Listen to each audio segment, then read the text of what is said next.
So let's talk about some of the important factors associated with marketing to families today. When you think back to the great era of family marketing, you can really see how different things have become. I think Sears was probably one of the great retailers for a very long time. I mean, certainly when I was a kid, I mean, there was we'd drive by Sears and there'd be all kinds of things in the window, and we'd get the Sears catalog. So Sears was serving families with everything from household appliances to tools to automotive supplies and even clothing. But today, a retailer like Sears really struggles to maintain relevance in a world where there are just so many options, and most important, really different tastes and preferences. I think JCPenney, which has struggled in recent years, has really done so because its identity as a place where everyone can go and get affordable merchandise has been upended by cool, affordable retail outlets like Target and the enormous range of options that now exist on the Internet. So the fact is that some folks don't want to buy products from the places where mom and dad bought them. You remember GM, General Motors, used the tagline, not your father's Oldsmobile for a while. And, where is Oldsmobile? Of course, that didn't work for them either. So family marketing has really changed. And if you're not paying attention to this issue and developing your own strategy, your business is going to suffer, and you'll really be fighting for your survival. In the past, the family unit, it meant everyone really acting in lockstep. And today it means everyone in the family expressing their own level of individualism. You'll see, sometimes I see this and it makes me laugh. You'll see families riding together in cars. You'll see them on the highway. And you'll see dad driving and, maybe listening to sports on the radio. Mom is reading something. And both kids will be in the back with their headphones on, listening to their favorite music. When I first experienced this, getting in the car with someone and they kind of put on the headphones, kids, it used to astound me that they'd want to tune out to kind of the family environment and experience. But this is really the norm now. And you also have families that are multi-generational. You have blended families, and you have so many other configurations. So you're not marketing to a predictable family structure anymore. They're not predictable in their definition. They're not predictable in their habits. They're not predictable in the way they look. I mean, in the way they think. I mean, you're talking about a very different family unit. So marketing to families has become quite complex. Now, on one hand, it's become complex, in fact, more complex than ever, but I think it's also brought some unique opportunities for savvy marketers. And I want to talk a little bit about the complexity a little more, but I want to take you through a few factors that I think really impact your efforts to market to families right now. And I really want you to pay attention to this. So let's talk about some of these issues that have surfaced in the last decade, maybe even more, as being real considerations in your marketing efforts. There are three of them that I want to share with you right now. The first is emotional separation. And emotional separation. Now, I think this is a big issue when it comes to the success of the family unit. And when it comes to the success of those like you who are marketing to families, I mean, to put it frankly, if the family is divided, it means they don't think and they don't act as one unit. So group decisions become moments where these differences become apparent and they really become emphasized. And in some cases, what you're going to see is the emergence of family criticism. They'll criticize each other. They'll bicker with each other. In fact, maybe I should say it's not some instances. Maybe there's going to be family bickering because they're coming from different points of view. So as a marketer, this is a real problem. In addition to addressing the needs of your customer, you've got to play the role of mediator, motivator, conciliator. I mean, this means that your people have to have excellent customer service skills. They've got to know how to engage families. And they've got to become what I would call gentle giants. They have to know how to advance the business in a gentle way. And sometimes that's a substantial undertaking. You or your people may become the stable mind or the steady hand in these kinds of situations. And you've got to keep in mind, you've got to also be productive. Your business has to be productive. It's got to be efficient. That means it's got to really operate as a business. So as you're understanding the issues that your contact within the family is dealing with, you must also identify how to move the decision-making process along so that it meets their needs. Now, this is, to put it mildly, sometimes a delicate issue because you don't want to appear insensitive to emotional separation. In some industries, this is even more challenging because you're dealing with financial threats, you're dealing with grief, maybe loss, and other factors that are in and of itself highly emotional circumstances. I can remember as a kid, I can recall my family endured, it was a series of deaths that occurred in about a 7-year period. My dad passed away. I think it was the next year that we were attending my uncle's funeral in Virginia. He had just come to New York to attend my dad's funeral. And then a couple of years after that, there was another uncle that passed away. And then a few years after that, a few more years, it was my grandmother who passed away. So during this period, there were many complexities that surfaced where family members had different opinions about how arrangements should be handled. They had different emotional concerns and different issues. And, there was a need to be sensitive to extended family members. And at the same time, there were financial pressures that dictated certain decisions. So to serve my family properly, the person on the other side had to be sensitive to those issues. And, I'm glad to say that the care providers and the advisors that we had were. They were. This kind of complexity is now the norm.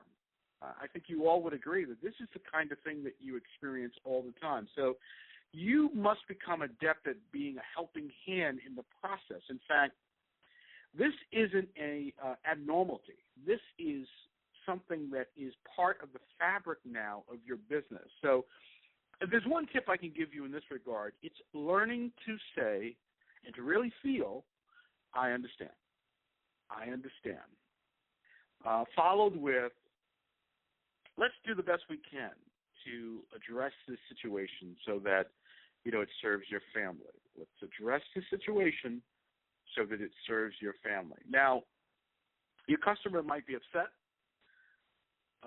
They might want to point the finger at other family members, but they'll all agree that working together to address their family's needs is the right thing to do. So that's why it's so important to understand this as a key component of serving families. Let's talk about the next level of complexity. Now, the next level is geographic separation. Now, this really is not as complex, maybe, as emotional separation, but it can still be a major factor, and it can still have a major impact on your business and in the process when you're serving families. Now, one reason is a geographic separation, meaning that the family unit you're serving is in different parts of the country or even the world, can actually bring about emotional separation issues. Now, in the example I gave you a few minutes ago, such as a funeral, there are details that have to be organized. And at the same time, you're consoling a family. You're making sure that your business is efficient and successful so that you can serve other families. And all of that, is a balancing act. So geographic separation means that a decision maker may not even know you. It might mean that they're in transit. It might mean that the person that is so influential to the buying decision is someone you haven't even met. And with the internet, mobile phones, and the ease and relative affordability of travel, you might not think that this is really an issue. But anytime a customer that you want or need to serve is not in front of you, this is an issue. So in these cases, I think it's crucial to ask point blank, who should I make sure that I get to know as we work on this situation for you? Who should I make sure that I get to know as we work on this situation for you? Remember, you're focused on serving that family. Now, the secret here between you and I is that you really should know them already. And this is where asking for referrals comes in, and this is where really getting to know your customer comes in. And we've talked about becoming a circle of influence in your community where people know you and you know a lot about them. You've got to ask about their family. You've got to ask how things are going. You have to be genuinely interested. You have to stay in touch with them. And you might already know some of the folks that are a factor in these decisions, even though they might be geographically dispersed. Oh, yes, I remember you mentioned you have an uncle in North Carolina. Oh, yes, I remember your sister relocated. I mean, these are things that in your kind of business you really should know. So as we wrap up, I want to talk about the next level of complexity that can arise when marketing to families in some businesses. And this one might just surprise you. Some of the folks on the call is not going to surprise, but it might surprise some of you. And it's what I would call the non-religious family, the non-religious families. Now, many family decisions in the past were really driven by the family practicing the norms, the traditions, and the formalities of religion. Now, this hasn't, gone away entirely, of course. But many families today define themselves more as spiritual than religious. Now, what that means is, coupled with the casual nature of our society, some businesses have seen a real shift in the demand for their products and services and the process under which they're used. So if you offer men's suits, although this is changing, I think there's a bit of a surge in men's dress clothes, but this is changing. But if you offer men's suits, products like dining room furniture, maybe living room furniture, china, formal china, silverware, women's hats maybe, and of course Bibles and religious books and items, these are the kinds of products that are effective. So getting back to the business of providing care to families and honoring loved ones, it isn't a given today that this, I'm talking about a memorial service, is going to be done in a formal religious setting. So marketers who understand the value of this experience, who really understand the value of this experience, must be able to explain this value to families. Now, this is an example of the power of marketing in advance of need. In fact, that's what all marketing really is. It's in advance of your customer realizing that they have a need. Sometimes those needs are more obvious than others.